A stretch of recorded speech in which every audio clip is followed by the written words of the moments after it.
Okay, we'll get started. Hello and welcome. We appreciate you signing up for and participating in our webinar today. I am Tara King, Senior Project Manager at the American Association for the Advancement of Science, and I serve as Center Coordinator for the newly established AAAS STEM Research and Evaluation Center, or REC for short. The AAAS STEM REC is happy to facilitate this opportunity for you to learn tips on how to develop your research and evaluation plans as you prepare your 2023 STEM grant proposals. So let me begin with some quick logistics. First, closed captioning has been made available for anyone who'd like to use that functionality. You can enable it in the menu at the bottom of your screen. The webinar is being recorded and the video will be made available on our website. The slides from our webinar today are already posted and can be downloaded from our website. I'll put a link to that in the chat. We'll be using the Q&A feature today to take questions from the audience in the later portion of the webinar. Upvoting has been enabled so that you can upvote others' questions that you'd like to hear the answers to as well. And also, if you experience any technical difficulties during the webinar, you can send an email to steminitiative@AAAS.org, and I'll put that in the chat as well. One last important note, at the end of this webinar, a short survey will appear. We request that you please take the time to fill it out, as it will help us to continually improve and provide better offerings to support your work, as well as indicate what's working well. We'd really appreciate your feedback about the webinar itself and how useful it was for you, and any suggestions you have for improvement. If you're unable to take the survey immediately following the webinar today, a link to the survey will be sent in a follow-up email that you'll receive tomorrow. So thank you in advance for your help, as this data is important for us to share with our funder, who is the National Science Foundation.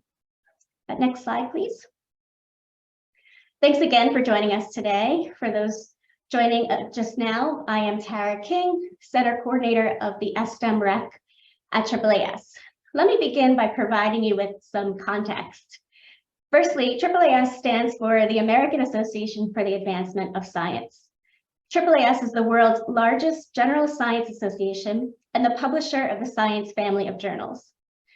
AAAS seeks to support STEM professionals and the STEM ecosystem from kindergarten all the way through career through our programs, which includes the STEM REC, and also by our government relations and public engagement activities, as well as member supports. You can find out more about AAAS at AAAS.org. So last year, AAAS submitted a proposal to the National Science Foundation in response to the Scholarships in STEM Network solicitation for a new Resource and Evaluation Center, or REC for short. The management of the REC was awarded to AAAS through a competitive proposal process. AAAS has 4 partners who are leading key aspects of the REC's work. MN Associates is providing evaluation technical assistance support to current and prospective STEM awardees. American Institutes for Research is reviewing the impact of the STEM program at the national level. Quality Education for Minorities Network is providing support and connections to institutions that are underrepresented in the STEM network. And the University of Washington's Center for Evaluation and Research for STEM Equity is our external evaluator. Together, working in partnership, we are the STEM REC. And I must note that any opinions, findings, and conclusions or recommendations expressed in our material today are those of the authors and do not necessarily reflect the views of the NSF. Next slide, please. So the STEM REC is a new type of investment by NSF to create a greater infrastructure, build community, coordinate work, and synthesize findings across the 600 funded STEM programs at different types of colleges and universities across the country. In a nutshell, the REC supports potential and current STEM grant awardees and STEM scholars, and it works to increase the overall effectiveness of the STEM portfolio.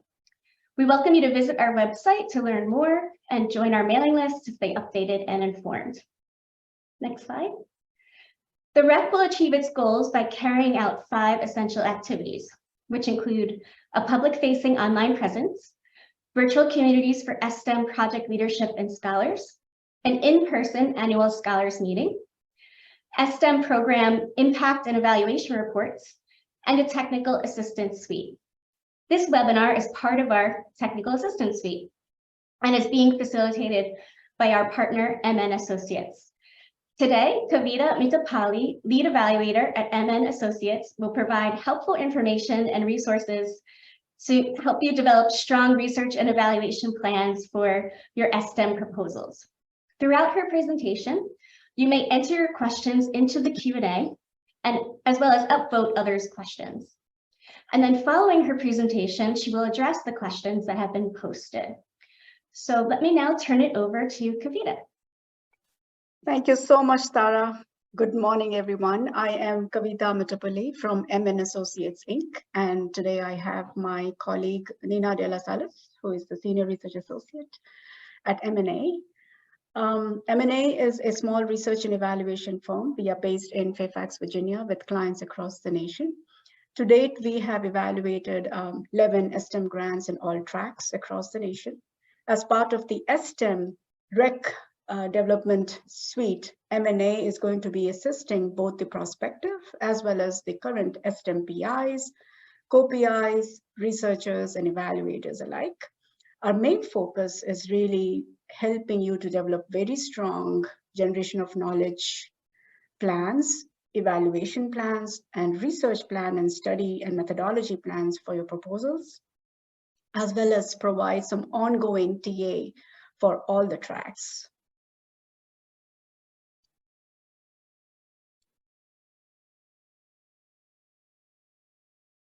So activities that we have planned for all of you through March 29th, which is the date of submission for the STEM grant, is Generation of Knowledge and Evaluation Plan Development webinars, which is happening today.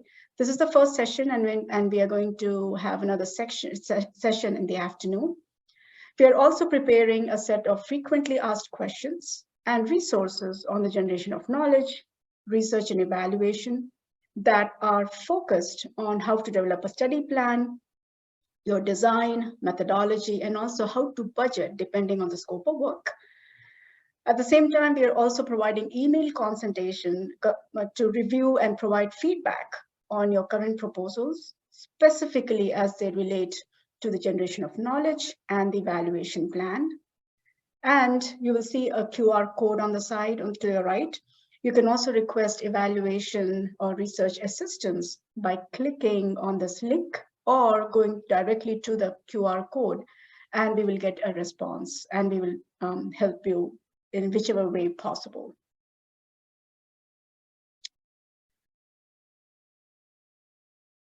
For today's webinar, we have a few objectives. Primarily, we want all of you who have taken the time to be with us for the next hour and a half to gain a better understanding of the generation of knowledge. This is a pretty big deal, as you know. It has a whole section and a half in the solicitation. And this is also one of the primary, I would say, one of the reasons where the reviewers all often have comments, they send feedback, and sometimes they are rejected. The proposals are rejected because the generation of knowledge is not clear, or the research plan is not clear, specifically for track 3, or the evaluation plan is weak for all the tracks 1, 2, and 3. So that's the primary objective, to gain a better understanding of these 3 aspects. The secondary objective really is to collect feedback on the effectiveness of the webinar. How was it helpful? What did you learn? How are you going to use some of the strategies that we are going to present? And that is in the form of survey that Tara mentioned, that we would really like your response. We are also gathering questions and also want to better understand the needs of all of you so that we can serve you better. Here's the agenda. I know it's a lot, but we hope that it's going to be worth your time. We are going to present very quickly the changes which the current solicitation has. And that slide actually comes straight from the proposals that were, the webinars that were done by NSF last week. Actually, it was January 26th, 30th, 31st, and Feb 1st. So please take a moment to actually go through those Q&As, and also they were just very nicely done. So I would really recommend that you take time to listen to those recordings. Then the bulk of today's presentation really will be focused on the generation of knowledge, especially in terms of the contribution of research and evaluation. We'll also talk a bit about the roles and requirements per track. Then I'll provide some examples and samples of research plan and research questions. Similarly, evaluation plan and evaluation questions. I'll present a bit about the theory of change and logic model, specifically the differences and the similarities between the two, and also in terms of how and when to engage a researcher and an evaluator. So as a practicing evaluator, we often get these kinds of questions and requests, so we thought that it would be useful for the PIs and co-PIs who would be looking for evaluators or hiring researchers for their proposals, both pre and post-award.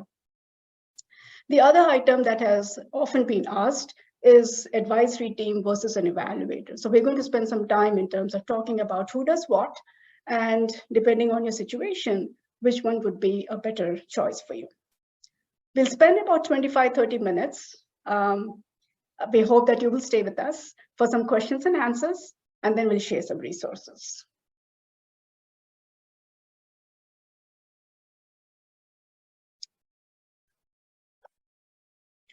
So onto the slide, as I mentioned, this actually comes straight away from the last week's proposal webinars that was organized by the National Science Foundation program officers.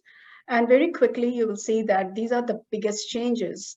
And the reason I put them here is because it also affects the scope of work and the budget for evaluation as well as research. The biggest change, as you know, is the maximum award amounts for track 1 is now $1 million and track 2 is 2.5. It has been increased. And the maximum scholarship amounts have also increased from 15,000 per year undergrad and 20,000 per year for grads, which includes both master's and PhD. The maximum duration of scholarships has also increased to 5 years per degree. And then the others are in terms of the scholarship calculation, involvement of your financial aid officers, specifically very early and often, so that you are able to determine the definition of low income, scholars eligibility and scholarship amounts, and also how are you actually assessing the project's viability. So we'll spend about 4 or 5 minutes with some polling questions. Tara, if you could launch a quick poll. There are only 3 questions and it'll take probably a couple of minutes.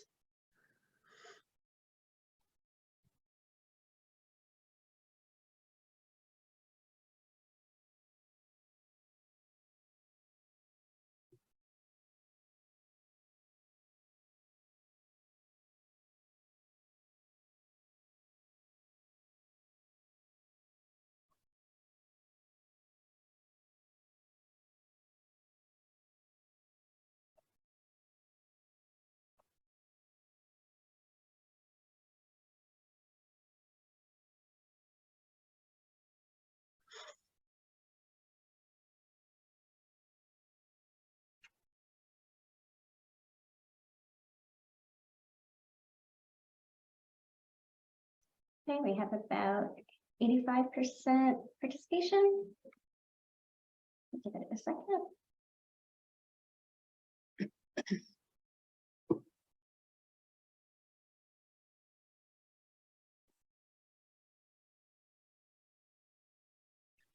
All right, and I will close the poll.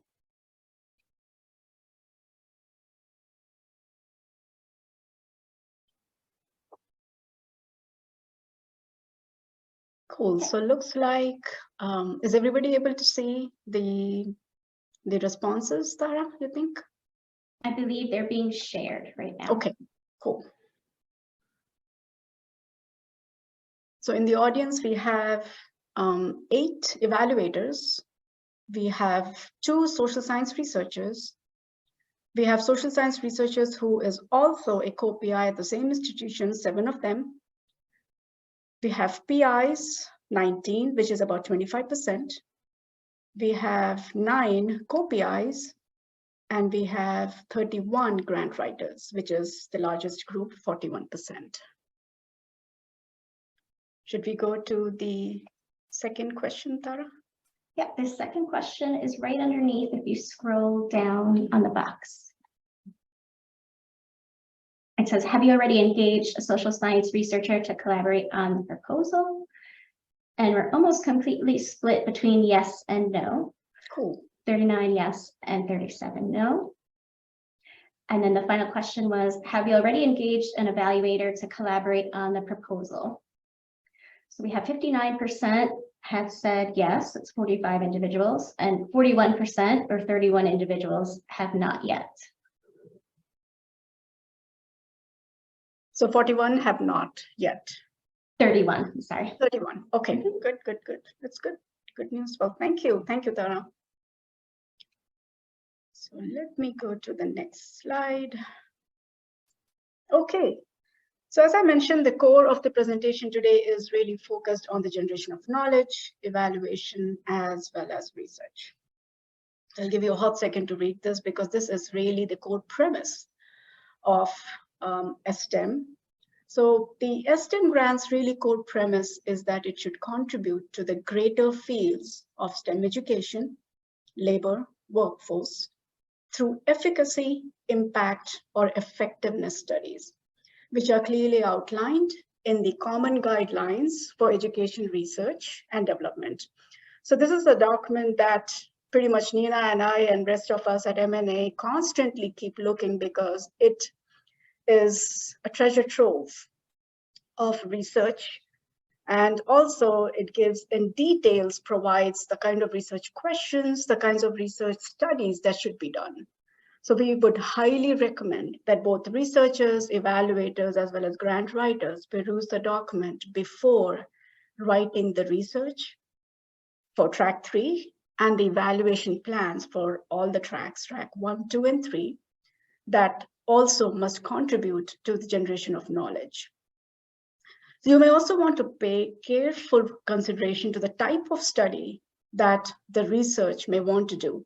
There are 6 types of studies, which could be foundational, early stage or exploratory, development and design, then early or efficacy research, effectiveness study, and scale-up study. So take a moment to go through this document carefully and see what would be the most appropriate study for your project.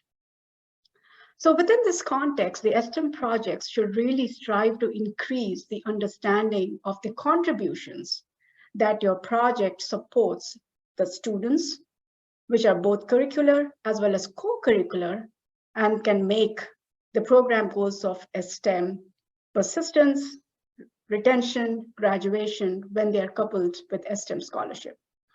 In a sense, you are really measuring if there is any effect of the curricular and the co-curricular activities, which will help the STEM students or scholars persist, retain, and complete or graduate, especially when they are coupled with STEM scholarships. So I'm going to talk about all of these in great details later. Also, one thing of note is all proposals should include a robust dissemination plan, which means that how are you sharing the knowledge? How are you presenting the knowledge? Are you publishing? Are you presenting the material? And how are you going to tell the story of the project's implementation processes as well as mechanisms, in addition to the outcomes and other findings? So how does this all look in terms of the 3 STEM tracks? So let's go into a little bit more detail. So we all agree here, especially the researchers and evaluators who are joining us today, as well as the grant writers, PIs and co-PIs, that what really gets measured, gets done, and also gets managed. So track 1 and track 2 projects are really expected to contribute to the knowledge generation by disseminating research from their external evaluation work and reports. However, for track 1 and 2, the projects should also plan to inform the understanding about the effectiveness of factors, which we call as the mediating factors, and the activities which are directly associated with the scholar's retention, student success, transfer, academic or career pathways, as well as degree attainment through the dissemination of their evaluation results. That's for tracks 1 and 2. The project's effectiveness should also be assessed according to the nature of the problem that the proposed approach is intended to address.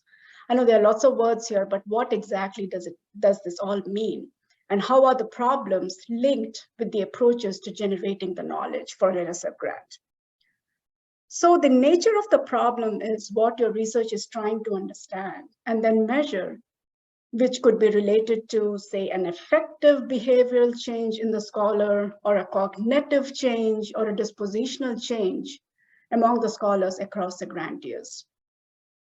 So you might be investigating how your program is advancing knowledge in retention and student success, maybe transfer from 2 to 4-year colleges, and how are the scholars really clearing the academic and career pathways? How well are they engaging in degree attainment and even workforce development through internships and jobs, job shadowing in some cases? And how is this really assisting the low-income students in STEM? So in terms of who does this work, which is one of the often asked questions, is who really does this work? Who is really generating the knowledge? So keep in mind that the incorporation of the local expertise in institutional, educational, or social science research could contribute for the generation of knowledge, but is not a requirement for tracks 1 and 2. However, for tracks 3, the projects are explicitly requesting to have a social science researcher as well as an evaluator who would conduct a very clear, rigorous, comprehensive program evaluation. So the research could actually be led by the co-PIs, the PIs, or a senior staff member who are also faculty in social science or educational research at the same institution, or even as outside of the institution. The faculty who's involved in the research component for track 3 proposals cannot act as the external evaluators for the project. Also for track 3, proposals should clearly describe the approach and the research questions that will be tested, and should provide a very strong theoretical base. So we're going to talk about the theories, some of the often used theories in STEM grants from our experience. I know there's a lot of details here, so I'm going to give one hot second before moving to the next slide. All right. So how does the research plan, study, and really the research questions look like? First of all, the research questions must be grounded in education or social science research theory and literature, such as the ones that are most commonly found in STEM projects. So what do the theories really look like in STEM projects? What are some of the examples of the same, you may ask? So from our experience, where we have been sometimes the researcher, sometimes the evaluator, sometimes the both, depending on the year the grant actually was funded. The most common theories that we have come across and that we have studied ourselves in our grants are the social cognitive theory, the social cognitive career theory, the sense of belonging theory, the social change model of leadership, and the self-efficacy theory. So I'm going to go over the list one more time for those who may be really interested to investigate a little bit, and also but make sure that all these theories really need to be linked with the program that you are really seeking, and depending on the student population. So social cognitive theory, which talks about the learning process in a social context.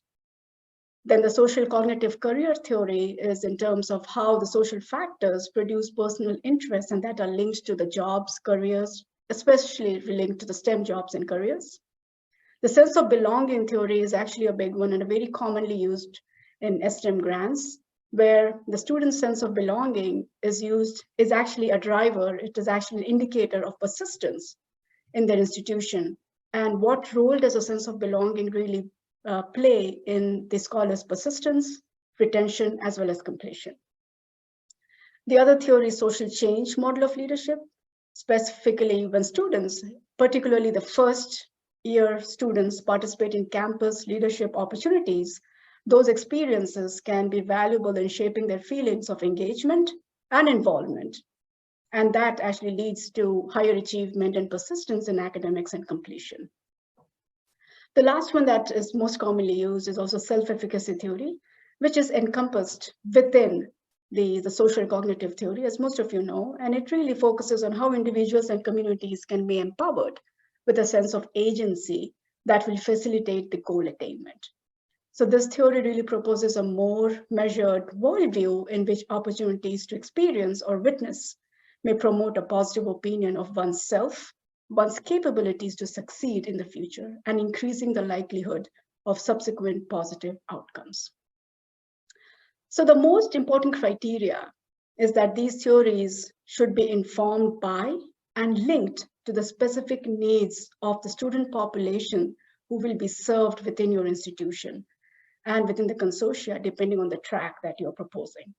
So it's all within the context. Just because there is a theory there, you just don't kind of plug them and use them, but you have to really contextualize and make sure that it applies to the study. It applies to the student population that you will be serving. The study design, on the other hand, could be, as I mentioned, from the common guidelines of education research. It could be an exploratory study. It could be a comparison study. It could be a quasi-experimental study. So depending on what you are really measuring and what is the stage of the study that you are really looking at would really define your study, the study designs. So these study designs features should be aligned with the scope of work and also the focus of the project approach. The inclusion of appropriate expertise in institutional, educational, as well as social research is expected to guide the development and implementation of knowledge generation within your STEM grant. So the research component for track 3 is quite different from the external evaluation. In the next few slides, I'll be talking a little bit more about the research questions, examples, and then delve into much more details about the evaluation plan.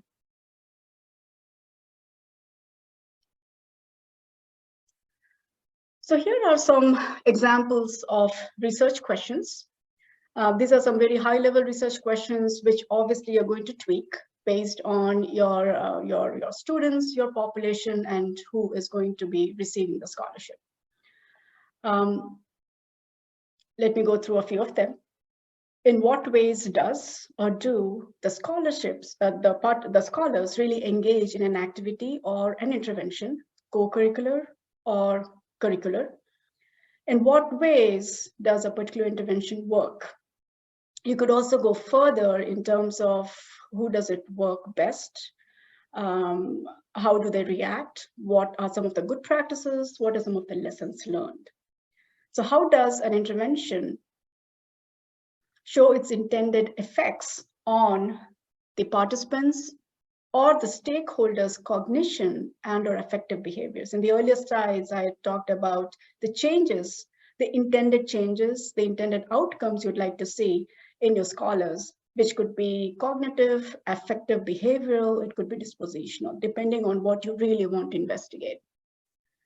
The other question that is quite commonly used in many of the STEM research portions are if and how the participants' background characteristics, specifically the demographic, academic performance measures, and affective factors play a role in decision-making for choosing the STEM majors, engaging in the training opportunities on or off campus, utilizing available resources, for instance, mentoring services, mental health services, counseling, many other services that are available on the campus, as well as the career and jobs when they're exposed to them.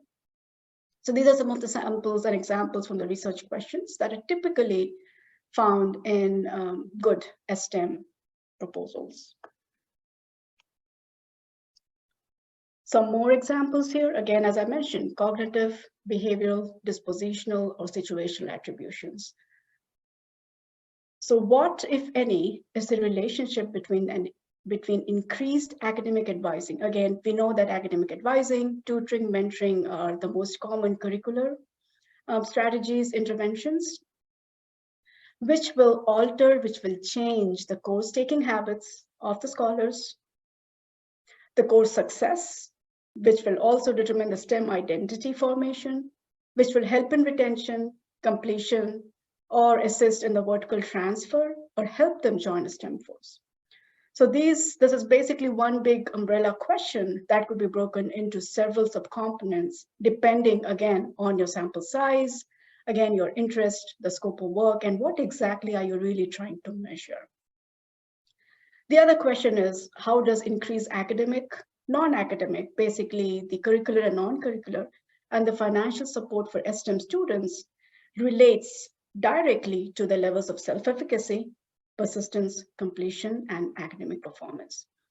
So we have several examples, but these are some of the top ones which are kind of all-encompassing and talk about the various aspects that you may want to investigate in your generation of knowledge aspect.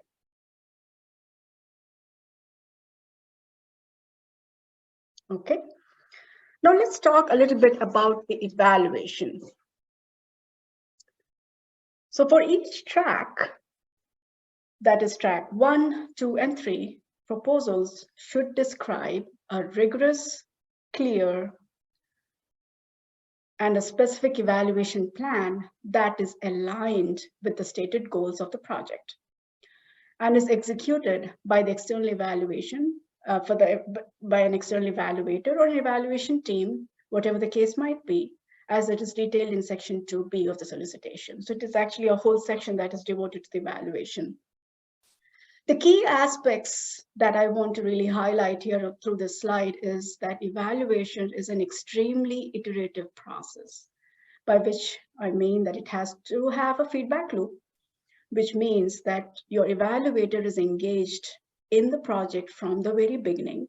They're not just coming towards the end, collecting their data and producing a report, but they are collaboratively participating in pretty much all aspects of your project, from the planning to the implementation to the impact aspect. So formatively, in the first few years, typically in the 6 years, you would have the first year, which is very much, planning the grant, you're hiring people, the contracts are in place, you get your IRB process done, everybody's meeting regularly, and you are in the hiring process, recruitment process. The evaluator is also part of that process because they're attending the meetings. They're understanding how the program is really being planned, how is it really being rolled out in the subsequent years. And they're also providing feedback because they draw in their experience from other STEM grants, from other NSF grants, what have you, and they are giving feedback as to what are some of the lessons learned, what are some of the good practices that are happening in evaluation overall, which could feed into your program and assist you further. So the formative aspect really is looking at the first few years, first or second year, looking into the implementation and the progress that is being made. Then it shifts, the focus really shifts into more impact, looking at the outputs and the outcomes, the effectiveness, depending on which track you are in, into the summative aspects of the evaluation, where it's not only counting the number of scholars that have been served or the money that the scholarship that has been given out, but also looking at the generation of knowledge aspect. So that's why the evaluation, depending on the track, the generation of knowledge will also depend on what is the contribution, especially for track 1, track 2, and track 3. Remember, track 1, track 2, track 3 are heavily contributing to generation of knowledge, while track 3 has the social science researcher, but they are also supposed to be collaborating very closely with the evaluator. So the evaluation is contributing to the generation of knowledge in track 3 as well. So that's why when NSF says that we are looking for a very clear, robust, comprehensive evaluation, this is what they mean in terms of very clearly having those evaluation questions, which would be formative in nature in terms of highlighting the fidelity of implementation, the efficiency aspects of your program, and then switching to the impact and effectiveness aspect of your program in the later years.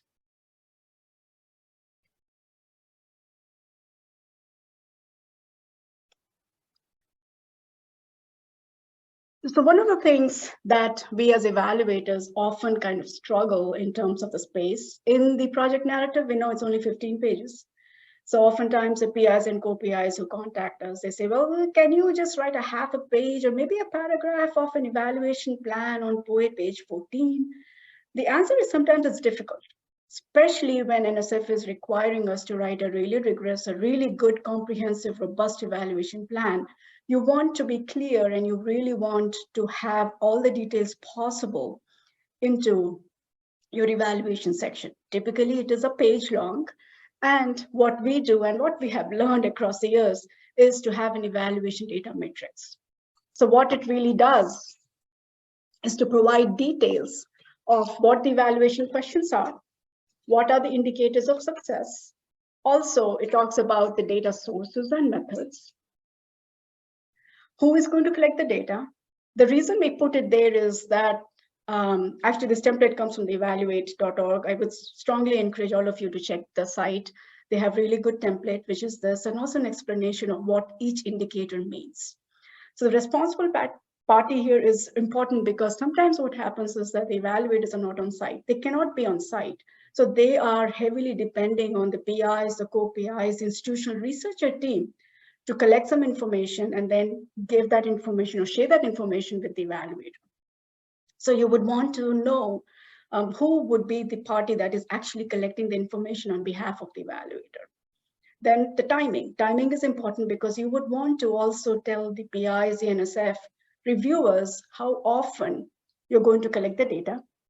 Is it going to be a fall collection? Is it going to be a spring collection, a summer collection? But everything will depend on the goals and objectives and the activities that are planned for that particular study. The other important aspect is the analysis plan. What kind of analysis are you going to do? If the sample size is small, especially this is the case for track 1, you have a smaller sample size, you probably don't want to do a comparison study. You probably don't want to do a rigorous study of any sort for that matter. So you may also want to state that you're going to do a mixed methods, you're going to do qualitative as well as quantitative, and who is your audience, and what is it that you're really trying to find. The interpretation is also a useful one because you want to state clearly what are the proceedings for using these findings to help answer your research, your evaluation questions, and then reach the evaluative conclusion. So what kind of comparison, if you have a comparison study going for especially track 3, where the sample size is much larger, you would say that this is the comparison group.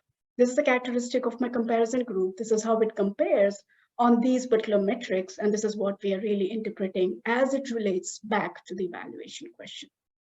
So the key idea here is that you must have very solid evaluation questions that are clearly linked and aligned with the scope of work and also the goals and objectives.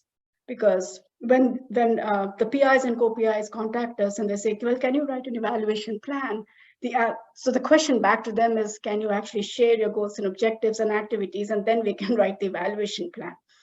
Because writing a boilerplate evaluation plan is generally not a great idea, because you want to make sure that you're spending time and effort understanding what that STEM project is all about, who are the audience, who are being served, what is the speciality of that particular STEM program, what interventions, strategies, curricular and co-curricular activities are going to be provided to the scholars.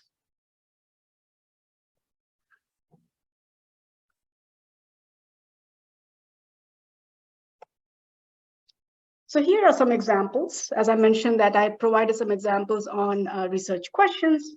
So the next few slides are some examples of evaluation questions as they pertain to the evaluation plan. Again, these are very generic, very high level, because remember the unit of analysis for the evaluation is really the program. However, for track 1, 2, and 3, they're also generating knowledge. So you want to have those questions that are also generating knowledge, which I talked about earlier. So here are some of the examples. To what extent is the STEM program meeting its stated goals and objectives? Every STEM proposal has its goals and objectives. They're unique. Some of them are overlapping, but they're also unique because they are related to the students' needs. What are some of the good practices and lessons learned? Goes back to my idea of formative, because when you're doing formative evaluation, you're also inquiring into what are the things that are really standing out, what's working well, what's not working well, what needs to be changed. And keep in mind that when you provide the feedback back to the PI, co-PI team, they're expected to make changes. So that's why it is a highly iterative process. With what quality and timeliness are research activities planned and implemented? So especially it relates to track 3, so that you are also coordinating your efforts with the track 3 researcher, social science researcher, to make sure that the research questions are being answered. If they are going to do, say, focus groups, if they're going to do interviews, observations, how are those really feeding into the big question of the research in terms of how are they really feeding the generation of knowledge aspect? As an evaluator, you will also be looking at the potential for broader impact, which is to be realized by the project. So which goes beyond not only your own project, but how is it really affecting the generation of knowledge of, say, STEM education, workforce, labor, retention, completion, what have you, the ones that I actually talked about. And what is the intellectual merit of the research effort, especially in terms of its contribution to understanding of STEM interest, the track 3.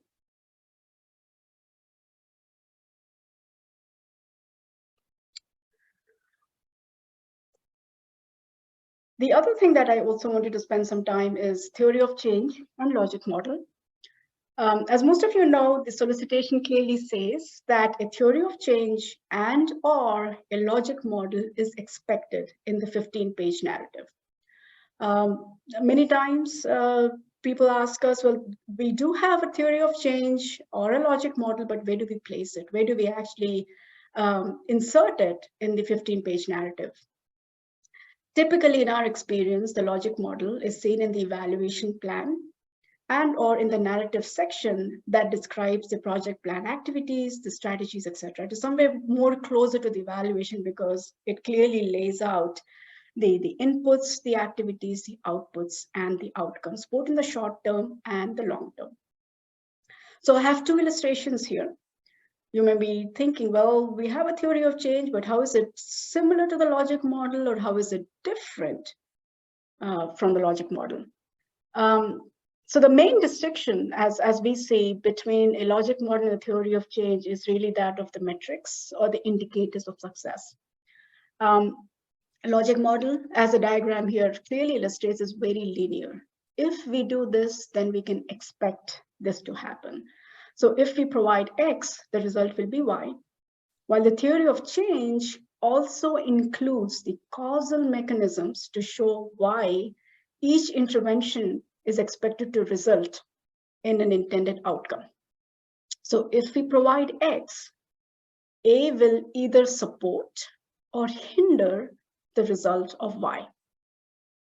So though logic models ideally include a section of contextual factors and assumptions, these are generally not detailed within each part of the model, and sometimes they're even left out altogether.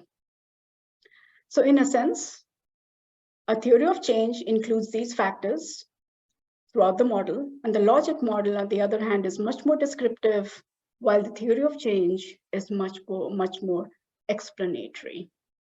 You could include either, but in my experience, I've seen the logic model being used more often than a theory of change. And in some cases, you could have both.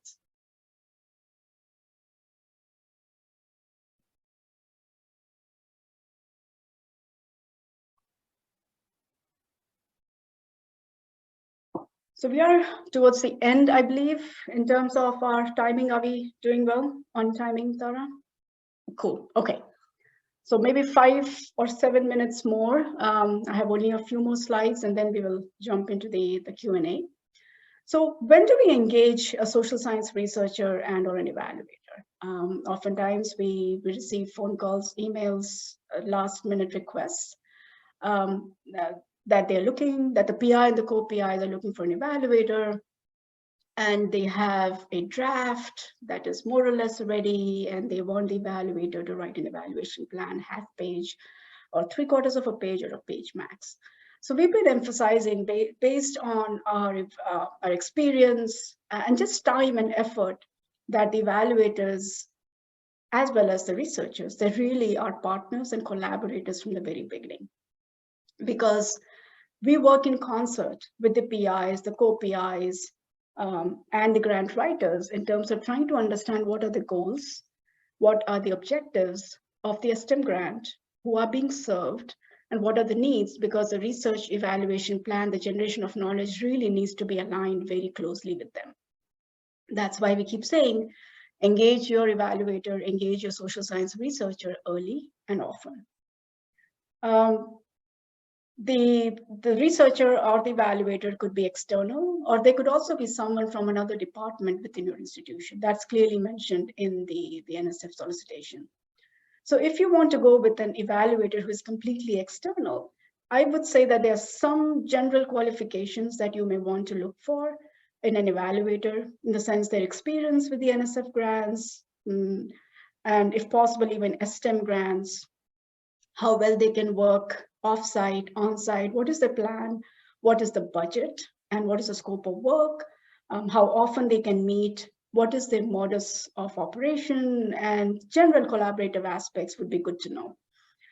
How will you engage and when will you engage your social researcher or the evaluator is in the proposal planning phase, when they will write the research plan for track 3, and for all the tracks, the evaluation plan, they will also collaborate on the logic model or theory of change, and they will complete the evaluation plan as needed.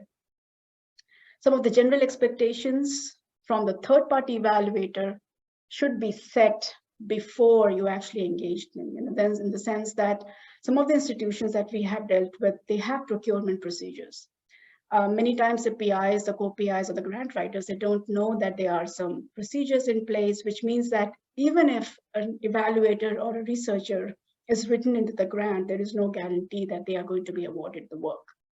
So it really, this is a question that the PIs should know upfront. This is the answer that they should know. And even the evaluators and the social science researchers should ask, what are the policies and procedures? If they are written into the grant or they spend time writing the plan, will they be given the work? In some cases, the evaluators have been paid to write the evaluation plan because of the procurement procedures, because it has to be bid out. So those are the things that we have learned the hard way.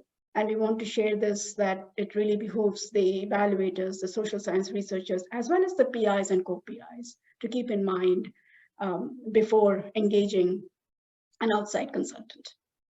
The biggest question oftentimes that we get asked, and also of NSF, is the budget that is set aside for evaluation. And in the frequently asked questions, we would encourage you to actually check it out. The budget is 2 to 5% of the total budget.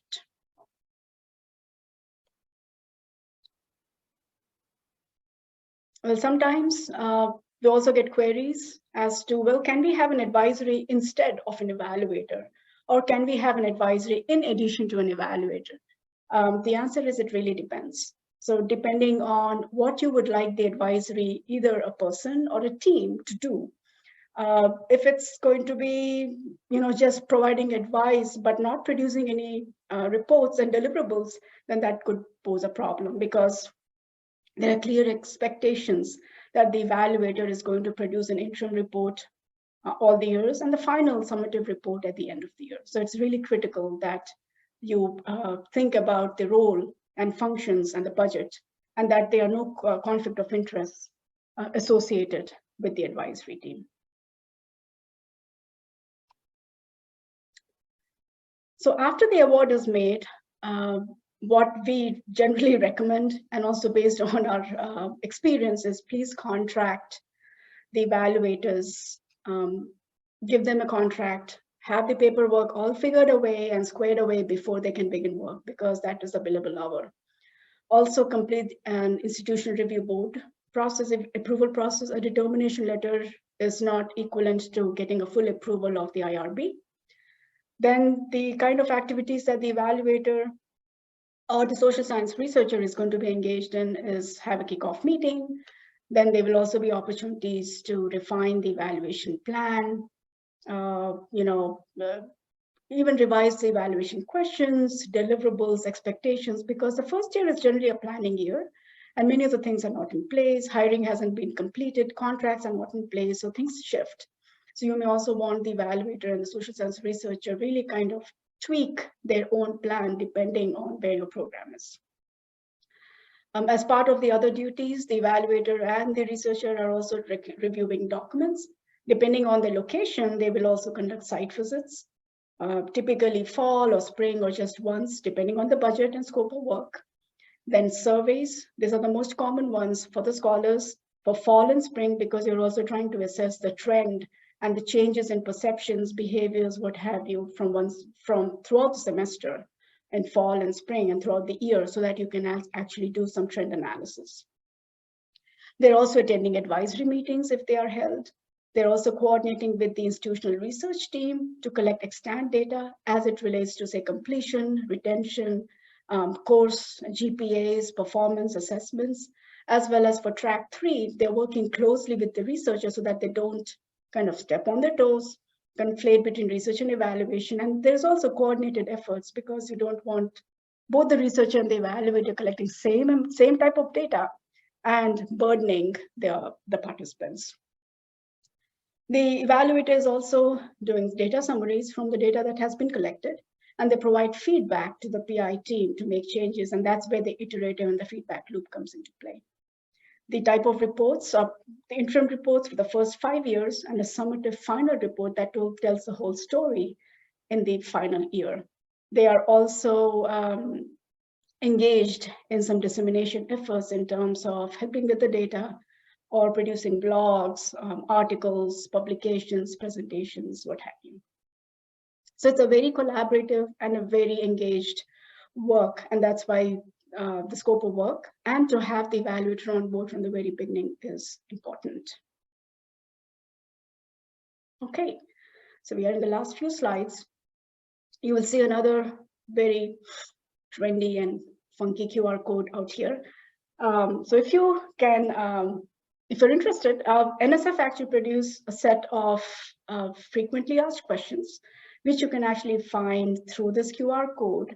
And the question 25 and question 26 specifically talk about the generation of knowledge and the evaluation. So for more details, I would strongly encourage and recommend that you check out the FAQ link and check out these questions 25 and 26.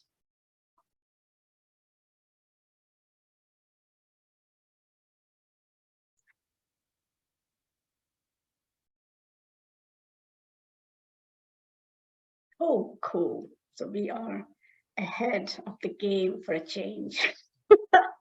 Do we have questions? We do have some questions. Tara, should we jump straight into the question and answer here? Sure. Okay. Noticing in general, some of the questions are about more about the solicitation than they are directly about the evaluation research plans. So I really suggest you to look at the FAQs, our past webinars and resources. And you can also email directly the NSF program officer if you have a specific question to address them. I think the top one here, or one of them, was about grants starting. If scholarships, the first year could be a planning and recruitment and start scholarships in the last 5 years. I'm not exactly sure, and I don't want to give an incorrect answer. So things like that, we suggest you to check the FAQ document, the narrated slideshow that NSF did, which I can put in the chat as well, and our website for the past webinars on specifically related to the solicitation. So we have a set of questions about social science research. Daphne asks, given small numbers of STEM student participants, how receptive is the NSF to a social science research plan that depends on qualitative data? Another person asks, what types of social science research is expected for collaborative planning proposals? And then a third one related is, our program evaluator takes an administrative role, such as a department chair, and the social science researcher is a faculty in the same department. Is an is it an indication of conflict of interest? So if you could speak towards the role of the social science researcher. Sure, thank you. So I'll take that last question first. So the PI cannot be an evaluator. That was the question, right? The PI definitely cannot be the evaluator, and that has been explicitly mentioned. The evaluator could be a person from another department within the same institution, college, university, or completely external, an evaluator, an evaluation firm, what have you. The social science researcher could be someone from another department as well. So that has been made pretty clear by NSF.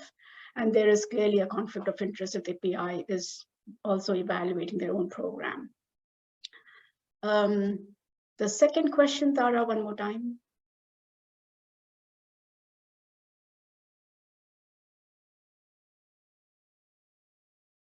You're on mute. Apologize for that.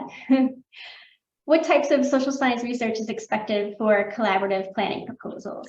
So the planning proposal actually does not require a research or an evaluation explicitly because they are very small. They kind of think of it as a pilot. However, the one that we have collaborated with, it was obviously with the intent that a full proposal will be written, but we had a very, very small role in that we were just collecting very high level information, and we are collaborating or depending rather on the IR, the institutional research people, because they were providing data in terms of the intended scholarship, what might be the need. So in a sense, as a social researcher, you're probably doing a more of a needs assessment than actually doing a full research for a very planning grant. And there really isn't much money for a planning grant. And also, given the number of the small number of STEM student participants, how receptive is the NSF to social science research plan that depends on qualitative data? That's a bit of a tricky question. The expectation is that for track 3, you would have, if it's a track 3, you're expected to have a large sample size, 50, 60, 70, and you are really expected to do a much more rigorous effectiveness study, and possibly even, a comparison study. So comparison doesn't have to be just the current students, but you could actually dig into historical data too. We have done that in the past. It's a little bit of finagling and negotiating with the IR people in terms of how much data they can actually give, then also going through the IRB, but it is possible. We are mixed methodologists. We are pro-qualitative research, but we feel that there are always ways where you could actually conduct a really, really nice qualitative study, even if your sample size is, say, 10, 15, or even less. You could do some really good case studies. You could really build stories. You could do some really neat infographics also. But I would say that look for ways, as a trained researcher and evaluator, look for ways where you could actually do some really good, rigorous research study based on the sample size. There are some other questions regarding the tracks, excuse me, roles and requirements of tracks. So can the social science researcher and evaluator be the same person? This is for track 2. The answer is no. They cannot be the same people. Oh, actually, yes, for track 2, yes. So since the track 2 does not require a social science research component, the track 2 person could be an evaluator who is actually also collecting generation of knowledge. We are doing that in some of our projects. In some cases, the institution has also kind of engaged a social science researcher from another department, and they're not being paid. Again, that's just an exception. Where they are doing the research part of it while we are doing the evaluation part of it. So the answer is yes. So which tracks require a social science researcher? Track 3. And how many questions should be considered appropriate for the track 2 generation of knowledge? It really depends on the study and what you're really inquiring and the depth that you want to go into. I had provided you examples of 2 or 3 questions, but typically think of it as a dissertation process, right? When you're writing a thesis and a dissertation, you don't want like a full laundry list of 15, 20, 30 questions because it is really you who has to do the work. So think of it as that how many really make sense. And then you could have broadly 3 or 4 research questions, 3 or 4 evaluation questions, and maybe 1 or 2 sub questions within them, because you want to make sure that you're covering all of them to the extent possible. And also another trick that we have learned from our experience is that you don't have to investigate each and every research and evaluation question the first year or the second year. You have formative questions, you have summative questions for your evaluation, then you also have very preliminary research questions, and then you have much more effectiveness and impact questions that are related to the outcomes in the latter years. So you could also kind of phase them and stagger them based on how the program really progresses and how the scholars are really progressing across the grad years. What about using qualitative data in track 2s? Absolutely, we would say yes. Again, mixed methodologists here. I actually started my career in agricultural sciences, got tired of driving the tractor for a few years and said, I need to get down and start talking to people. So I became a social science researcher and have my PhD in research design and methodology. So a huge proponent of mixed methods. So I would say go for always corroborate and look for triangulation and holistic research and evaluation, where you should combine both qualitative and quantitative aspects.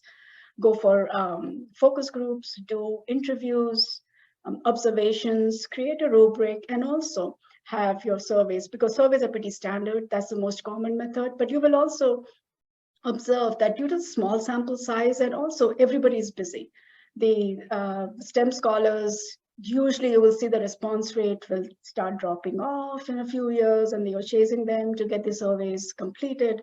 So always have a backup plan, and also you should always complement with qualitative data collection sources as well.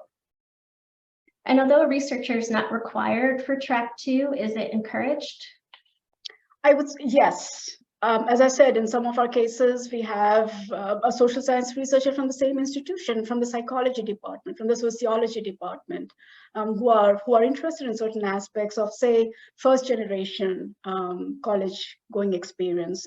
We have one researcher who is really interested to understand the rural STEM experience of the students. So they want to publish, they want to do their own work.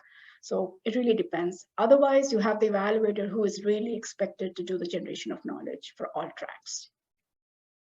Are external evaluators required only for track 3? External evaluators are required for all tracks. So it's essential. You need to have a robust evaluation plan, and the evaluator must be for all the tracks, track 1, 2, and 3, except the very initial, the planning grant. Okay, here's some more questions about finding an evaluator and budgeting for it. This person says, I've always heard a much higher percent for the budget for evaluation, between 5 and 15%. The 2 to 5% seems quite low to me. Is this just with the STEM program, or is it across the NSF? Excellent question. So 2 to 5% is of the total budget. And STEM, you will know that 60% goes off in the scholarship, so you don't have a much left actually. So that's why it kind of makes sense to have 2 to 5% of the total budget, because you know that after 60% is gone, whatever you need to budget from has to be from the 40%. So in general, the NSF grants and the other grants that we evaluate, the budget is certainly higher. And whoever asked that question, typically it is 8 to 10, sometimes 12%. And also keep in mind that the budget is depending on the scope of work, who does the work, and how often, in terms of the engagement aspect of it, the labor and effort that is involved. That's why I said that it's really important to kind of negotiate how the data will be collected. If the evaluator is, say, in California and the project is based in, say, New York, you want to make sure that there is proper consensus as to who collects the data, how often the data are collected, how was the data really transferred over to the evaluator, because you don't expect the evaluator from California traveling up to New York 5 times a year in that small budget. So those are the negotiations that should happen upfront whenever you're engaging with them. Should the evaluator be listed as senior personnel? I believe the evaluator is usually listed as a consultant and not a senior personnel. They are a line item as a consultant. So can we have both an evaluator and an advisory board? Is that advised? Well, My understanding is that it's not really required, but as I mentioned, if you feel that an advisory board will be really useful for you, especially depending on if you want industry people in your advisory and you want other people really providing concrete advice to your project, then I would say, yeah. But otherwise, in our projects, we've had a mix of no advisory to a full advisory. And also the involvement of the advisory has been very mixed. In some cases, they've just been there to listen, but they haven't really contributed.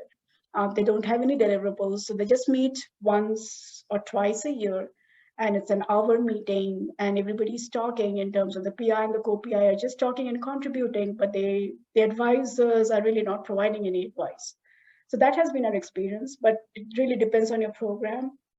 If you feel that an advisory team is really going to be very active, involved, and contributing, and providing advice, say on recruitment, on internships, on jobs, then go for it.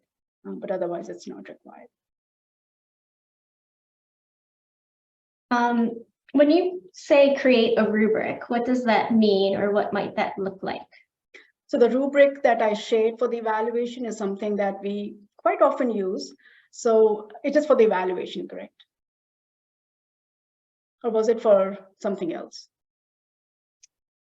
I'm not sure. It wasn't clear when it was posted. So if someone wants to clarify that, that would be great. Because there are two types of rubrics. So the rubric that I presented in the evaluation plan, that is more to show the matrix, the crosswalk of how, who, when the data gets collected.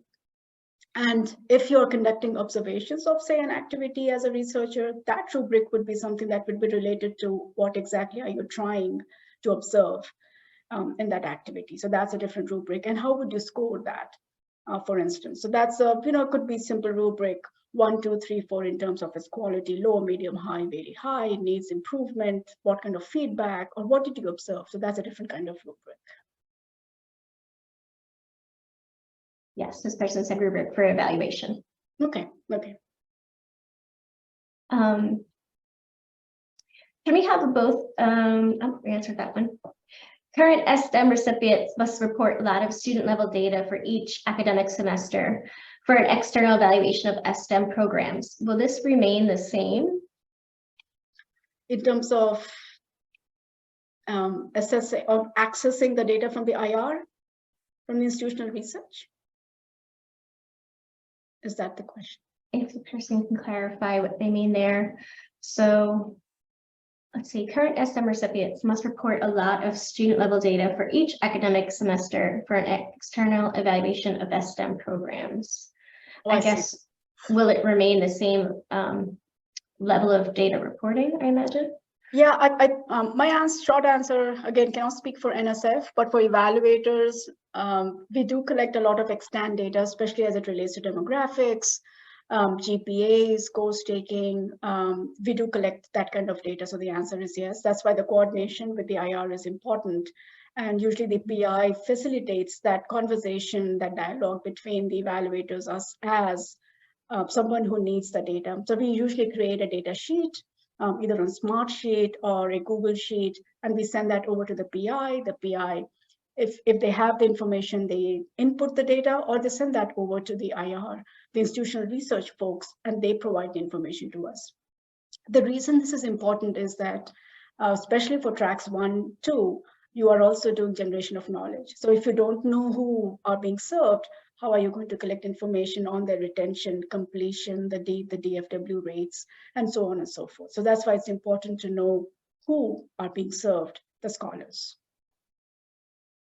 Okay, my understanding from prior STEM evaluations was that only the research component was intended to generate knowledge, such as build theory, not the evaluation. Has this changed? That definitely has changed in the past 2 years. Last year's solicitation, 2021, I believe 2022, and then 2023, that has definitely changed. Earlier, it used to be a separate track for research, a separate track for evaluation. And now it is, the focus really is on generation of knowledge and then who actually contributes to it. One of my primary slides, and I spent a lot of time talking about this, the expectation is that track 1, 2, and 3, the evaluation is going to provide generation of knowledge in addition to the evaluation, of course, and track 3 has a separate research and a separate evaluation component. Can the evaluator be the one helping with the generation of knowledge, or do you need an internal evaluator for the generation of knowledge? The evaluator, well, again, from our experience, this is one of the reasons why I think one of our PIs, their grant was actually not funded because they said that we will use the IR as an evaluator. So the question that they received back from the reviewer was that what would be the level of engagement, because the IR people, they may not have the time, effort, or the dedication to actually do data collection. They might actually provide some extant data like demographic data or GPA data, but will they be engaged in conducting focus groups? Will they be that involved in conducting the fall and the spring surveys? Will they be conducting site visits if they're outside, or if it's a multi-campus, right? In some cases, it's a multi-campus. So I think it becomes a little tricky in terms of how much the IR folks can actually contribute and really be involved in a very involved process of evaluation. So this person says, I'm a social science researcher by training who is working with the PI and co-PIs to develop the evaluation plan for the proposal. I cannot serve as evaluator based on conflict of interest, spouse of PI. So the external evaluator will be someone from another department at the institution who will execute my plan. Is this arrangement acceptable, or does it need to be spelled out in the proposal? It should be spelled out. It's acceptable that they could be from another department, like psychology, education, sociology. There are so many others, but it should be spelled out as to who is going to do what. And you don't want to have conflict of interest, and there should be no conflation between the two. And it's a really good question that you asked, that it really needs to be spelled out who's going to do what. For track 2, can the researcher, social scientist be an advanced doctoral student if that person has many years relevant experience? That's the first time I've actually gotten this question. I would say, why not? If they have the experience and they can do the research, I would say, why not? Yeah. Okay. We have a bunch of questions about M&A's role and activity with the REC, with M&A providing technical assistance as a contracted evaluator. So people are asking, does AAAS provide assistance to evaluate individual STEM proposals? And is the evaluation technical assistance services free? And what specific services will M&A provide other than the webinars? Okay. So this goes back to the very preliminary slide that Tara actually had presented to go over the details as to what are the roles and functions. So M&A, along with EIR, QEM, and University of Washington, the CERC team. So our role specifically through the STEM REC is to provide technical assistance in the research and evaluation aspect. And we are not paid in terms of, we are not requiring any payment from any of the PIs or co-PIs. So this is a service that we as an M&A is providing through the STEM REC situated within AAAS. However, we have also received clearance that if anybody approaches us as an M&A to provide evaluation services, then we could take up that offer depending on obviously our schedule and how much we can actually take, because we already are evaluating about 8 STEM grants. There was another question. What beyond the webinar are the services that you'll provide? Cool, yeah. So after this webinar, our biggest job is really creating a comprehensive list of all the frequently asked questions that you all are putting forth, and thanks for those. The other things that we are really planning is to provide some, actually provide ongoing TA to the PIs, co-PIs, as well as the evaluators for the awarded grants. So you can still use the same form.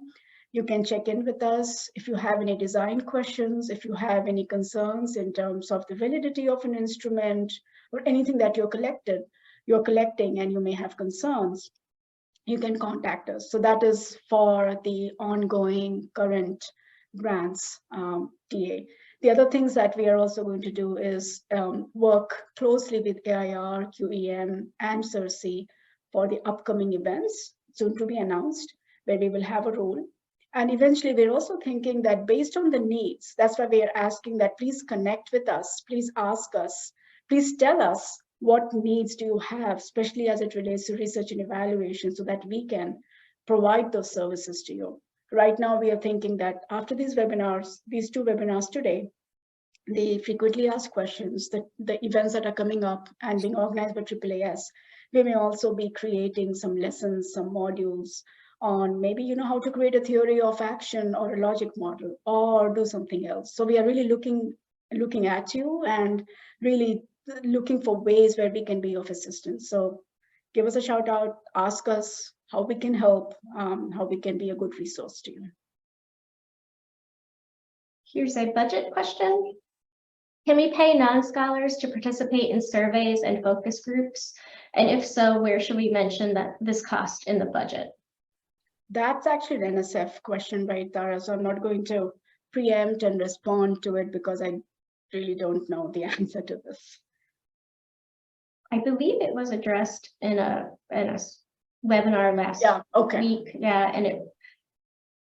In the frequently asked questions too? I'm not sure. I would refer people to check out those resources, and again, I'll put the link in the chat, as well as they welcome emails. The program officers welcome emails with questions about the STEM program as well.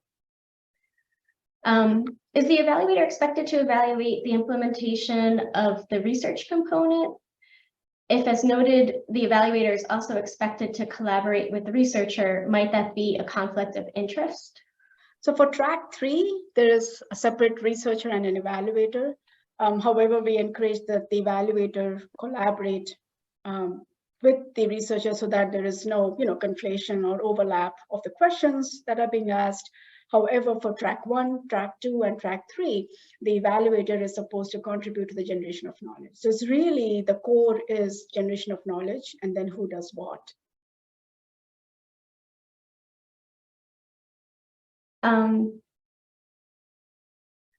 This one's about selection of an external evaluator.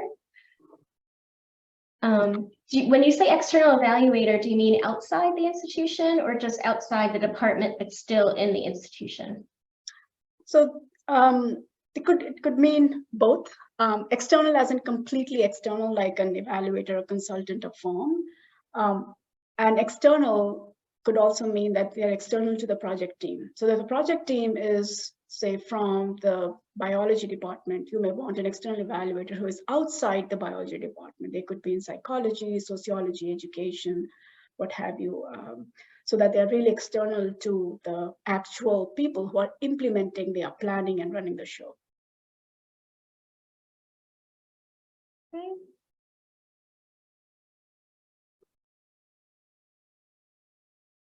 How about, is the in-person annual scholars meeting only available to teams you've worked with or scholars from all STEM projects? And where can we get that in more information about that? I think that's kind of upcoming from AAAS, right? Yeah, so I was going to say, we will provide more information about the in-person annual scholars meeting on our website, which I just recently put in the chat. And for this year, we do know that the meeting will be held in September in Washington, D.C. And as we get more details, we'll be able to provide that with you. And be sure to sign up for our email list, as that'll be a good way that we're sending out information. So we have about 10 minutes. Okay, here's a question. I keep reading that the PI must be a faculty member teaching in one of the STEM eligible disciplines, but I don't know which disciplines fall under that category. I am in the psychology neuroscience department. Can I serve as a PI? I think the answer is yes, right? Alex had mentioned that they can be from psychology. I believe so. And this is one of the frequently asked questions, I think. Take a moment to go through it. I believe I saw that in the morning. If not, you may want to confirm with the program officers, send them a quick note, and they would respond. Yeah. And this is the frequently asked questions you're referring to are the one at the NSF ones. Mhm. Yeah. Correct. Yes. Yes. Let's see. I'm skimming to see. So this is the one. Yeah. Yes. Skimming to see if there was any more that I had missed. Nina, do you see any additional ones? How about, can you point us to any good examples of logic models or theories of change for STEM projects? Well, personally, we do have the logic model, but it's only because of IP and that we cannot just share freely. However, the links that I actually, you know what? Let me go to the resource page. So here are some of one link here for the logic model and theory of change. You could actually check this out. It's pretty good. CDC also has a really good page on what logic model entails, what are the parts of a logic model. And then the other one, which is actually my favorite, is the Kellogg Foundation has a guide on developing a logic model. If you just Google it, the whole guide will come up. And they actually have worksheets at the end. You could just download them and start kind of playing around. It's really, really good. One of the other things is also MDC. I think it's a big organization that also talks about logic model. And if you click on this link, it actually shows some sort of a template that you could actually use, modify them according to your program, and then add elements. For instance, some of the logic models will have short-term as well as long-term outcomes. It really depends on how detailed you want a logic model to be. And just to note, these slides already are available on our website. I put that link in the chat. It's where it says like register for the website underneath, register for the webinar. Underneath that is a clickable link that you can download the slides, which then have these resource links that you can use. What would be some reasonable time per year to be spent by the external evaluator on the evaluation for budget purposes? I say, okay, in terms of number of hours. So if you're budgeting for say 5% and just a rough number here, and that comes to say $15,000 to $20,000, I would say calculate your hourly rate, your daily rate, and go from there. Like generally an experienced evaluator would be able to probably spend about 15 to 18 days of their time, take out the overheads, travel time, and then that should be sufficient, I'm thinking, because STEM projects, they're not super intensive. They do get intensive towards the annual report time. And keep in mind that your evaluation report has to be uploaded with the PI's annual report. So don't forget, that is actually mandatory. Many times the evaluator's reports are not attached, and that becomes a problem for the PIs, for the POs. So I would say look at the total amount and then map backwards in terms of how many days you might need and scope out the work depending on how many days you may want to spend on data collection, both primary and secondary data collection, program management in terms of meetings, advisory meetings, document review, then travel if needed, and then data analysis and reporting generally takes a bulk of the time because you really need to have that seed time to produce a report each year. And which foundation has the logic model? Was that Gallup? It's the Kellogg Foundation. Okay. Yeah. Mm-hmm. Kellogg. I should probably add that over to this. Yeah. Okay, I'm just going to see if there's any new questions or questions that I missed.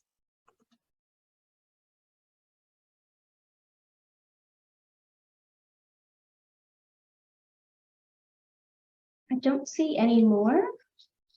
Nina, is that correct? I believe so. I think we've answered most of them, or they're clarified during the presentation. So unless anyone wants to upvote their question that was not answered, that would help. But otherwise, I think we're good to go. Oh, thank you. Great, thanks everybody. Well, thank you all for participating today, and we appreciate your time and the great questions you've asked. Soon you'll receive the opportunity to complete a short survey through either a pop-up box upon exiting or a link in the email that you'll receive tomorrow to give us feedback about this webinar, and we greatly appreciate you taking the time to do that. We encourage you to visit the AAAS STEM-REC website. On it, there are useful resources such as these webinar slides that include links to all the references and resources. And we'll post a video of this webinar when it's available. We also welcome you to stay connected with the REC and help us build community by signing up to join our email list, which you can find on our website as well. That's the subscribe button, and interacting with us on our social media sites. So we look forward to engaging you on these future webinars and in future REC activities. Thank you so much and have a great rest of your day. Take care. Thank you all.